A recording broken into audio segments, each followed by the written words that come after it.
The government has put the preliminary cost of Hurricane Melissa's damage to roads, drains and major corridors at 35 billion Jamaican dollars. Cabinet has approved 5 billion Jamaican dollars for urgent recovery, 2 billion for road reopening and drain cleaning, 1 billion for emergency repairs and 2 billion for fixing gullies, including Sandy and North Gully. Works Minister Robert Morgan says the rapid response funds will bring relief to the hardest hit communities. A detailed parish-by-parish report is coming soon.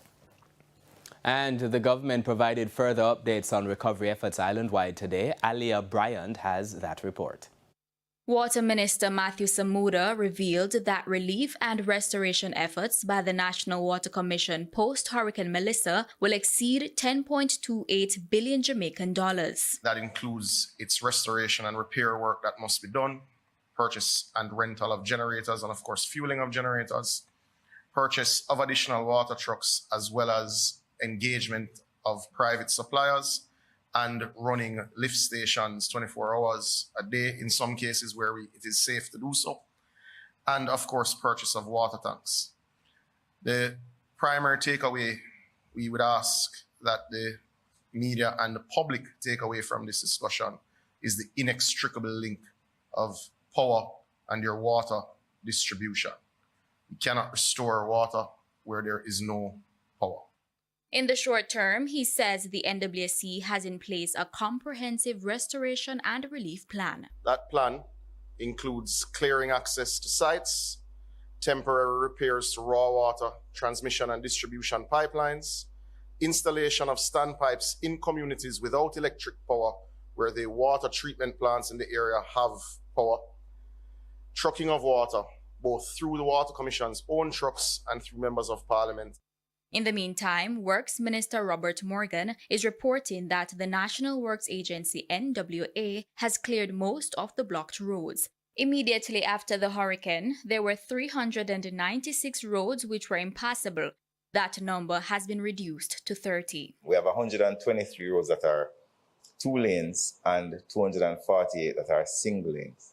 And as time goes by, you will see the number of block roads being reduced. Importantly, though, we can report that only 2 roads in Westmoreland, which is essentially a center of challenge, are blocked, though we have a lot of blocked roads in places like St. Elizabeth. And we will be publishing a list of all the roads that are blocked and cleared. And the Office of Disaster Preparedness and Emergency Management, ODPEM, says there's no change in the death toll. The number remains at 45 deaths, 9 cases are currently under investigation, and 13 people are still missing. Relief operations are ongoing, with 90,000 care packages distributed and more than 570,000 hot meals provided to residents in affected areas. The JDF is now maintaining 2 national Melissa relief warehouses for the ODPEM, with parish operational hubs in St. Elizabeth, Clarendon, Kingston, St. James. Other hubs will be set up in Trelawney, Westmoreland and Hanover over the next 48 hours.